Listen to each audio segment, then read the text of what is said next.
You know, this, as you said, a whirlwind, so unbelievable to go to where I was feeling so down on Monday as that was unfolding, to actually being in touch again with the Spooners and knowing that they are okay and were willing to talk about what I did to them, and then the outpouring of support that I've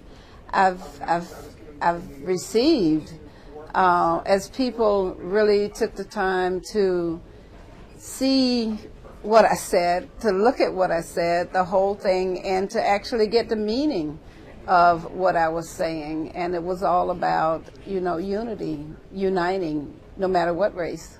Well, you know, when I first met them, I had not been faced with having to help a white farmer save his farm before. At that time, I thought all white farmers were treated differently from the way black farmers were treated. And I was in South Georgia. I was working with the Federation of Southern Cooperatives. And, you know, I had, even at that time, I had gotten a reputation for really helping people, really going, you know, to do all that I could do to help. And most black farmers and black people in that area knew that I would do that, and no white farmer until the Spooners had actually stepped forward to ask me for that assistance. You'd have to look back to what the climate was 24 years ago with black people and white people in the area. I didn't refuse to help him, and as you can see, I did. I had to go to great lengths in the end to really try to save his farm, and did that. You know, I've had several calls. Someone called me last night, and she said, Shirley, when this is someone who actually worked for the agents for USDA, and she said someone said, have you heard what's happening to Shirley? And when she had the time to look, she said, I know the story. I could tell the story. I've heard you tell the story over and over, and that's what everyone says about me. I know the story because you've been telling it for years.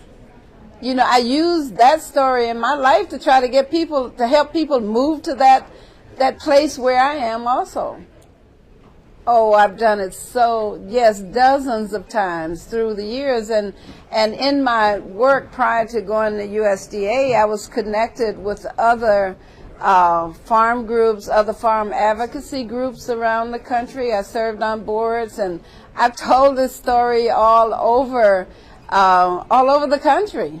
Okay, the first time I learned of this was last Thursday, in fact, when I was in Atlanta attending what we call the 1890 Land Grant Institution conference. That's the black land grant colleges. And was sitting in a session and decided to check my email from the BlackBerry. And there was this message from an individual telling me, shame on you, and saying I should be ashamed of myself. And he said some other things, and my response was, you know, I emailed back right away saying, you are so wrong. I said, this is not what I was saying. You know, my first reaction this morning was, that's probably not a good thing to do.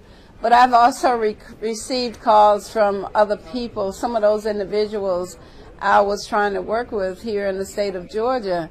And they are saying to me, Shirley, please reconsider that, because I was doing so much to be helpful, and they think I could do even more if I would reconsider it. So let me just say I'm reconsidering at this point if something were to develop.